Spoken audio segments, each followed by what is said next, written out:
Grief, we must understand, it is on many different levels.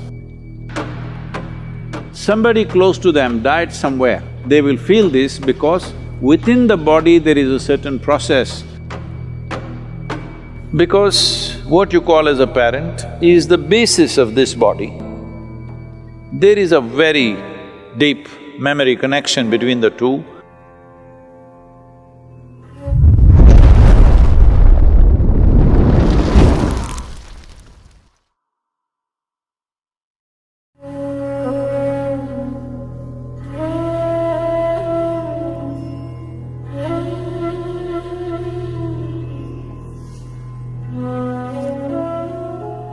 Death simply means somebody who was available to you is now absent, that's all. It is not because one life vanished, you're crying about it. It is just that somebody who was, filling a part of the collage for you is absent, so it leaves a hole in your life. Depending upon how close they were, accordingly it leaves that big a hole in your life. So, what you're battling with is not the death of a person, what you're battling with is the size of the hole they have left in your life. Suppose a faraway relative or a friend, somebody that you know, an acquaintance died, you feel bad for an hour and then you get back to normal. But somebody very close and dear to you passed away, now they've left a huge hole. So your problem is you trying to tend to this hole which is within yourself. This hole has happened essentially. Now what I say may sound little brutal for people who are in that situation, but one must understand this. If you look for solace, yes, if somebody comes to me who have just lost somebody dear to them, I will also hug them and, protect them and give them some solace. But you must decide whether you want solace or you want a solution to your life. Because today this person will die, tomorrow that person will die, day after tomorrow I may die myself, it doesn't matter.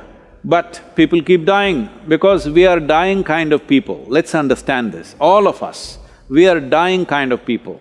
First thing that must be fixed in our mind, we are mortal by nature. So having said that, grief, we must understand, it is on many different levels.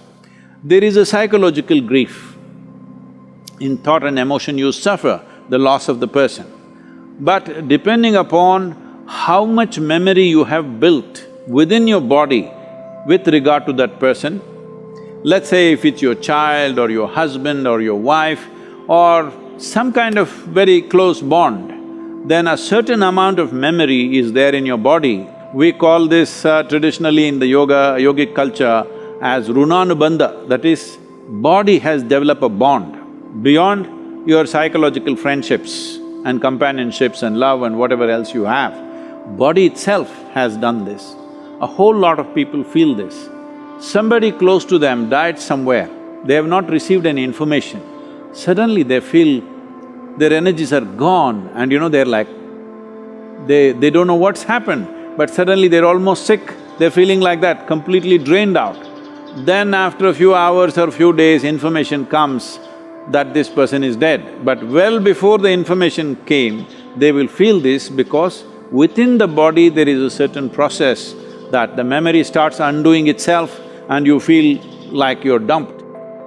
Your runanubandha with your parents or with your children is strongest till you're 21 years of age. Once you cross 21 years of age, it is called as the first quarter.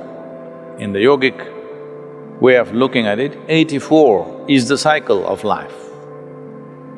The first quarter is 21.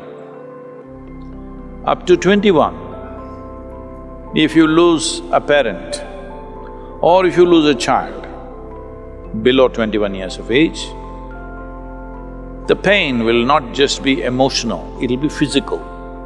It will manifest in the body because there is a strong runanubandha.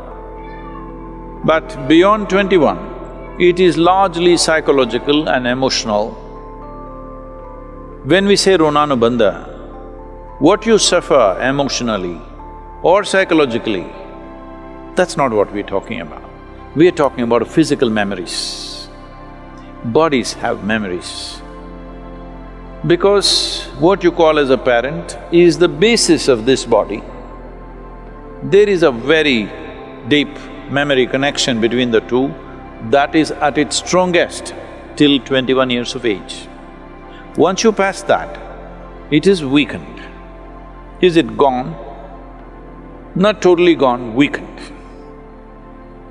Let us say you're 42 years of age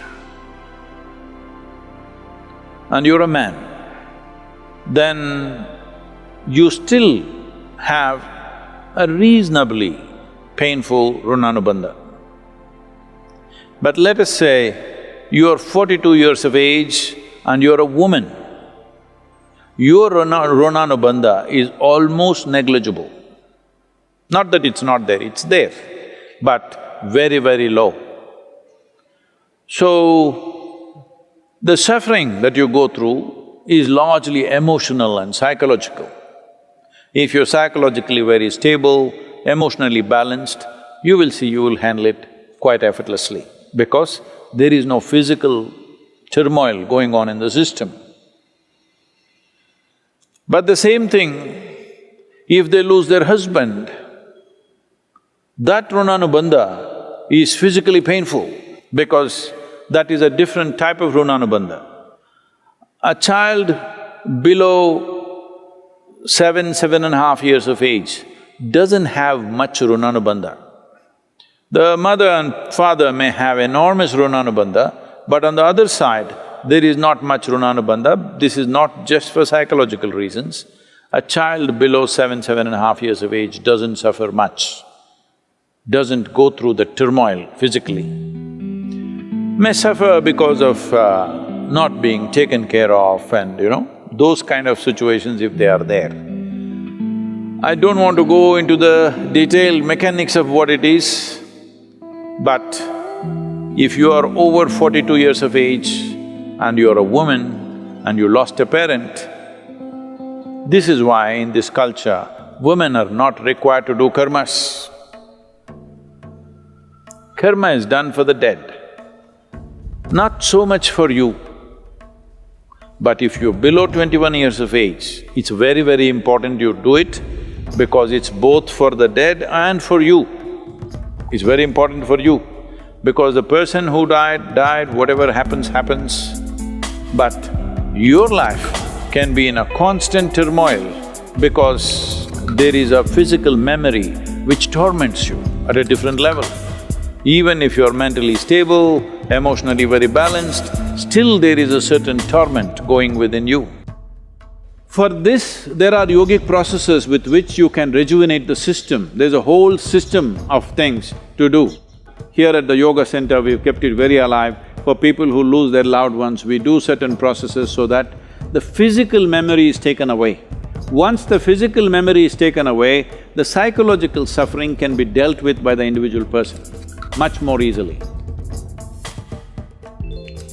How to perform karmas and kriyas for dead if you are not able to physically do something? The simple thing is to go into a 3-day period of sadhana because internally you can do this. Beyond a certain age, it is largely for the dead that we are doing it. But there is an element of that, it's not totally gone. Our bodies are never 100% free from the genetic process that we have received from our parentage.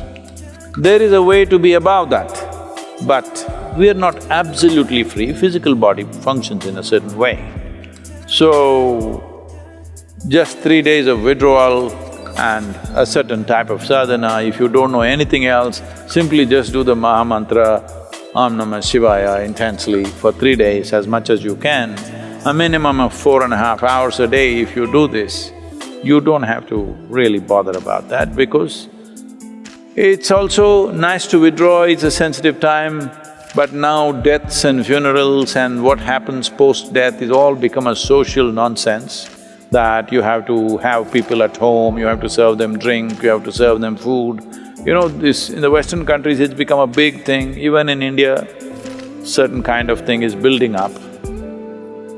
It's best that you just withdraw from society and nonsense and spend some private time. When somebody significant in your life passes away, it's important that you withdraw and do something with yourself rather than simply trying to run the social thing like a distraction. This social thing is, people's way of handling their grief is, let's go to the movie, let's read a book, let's watch the television. Don't look for distractions.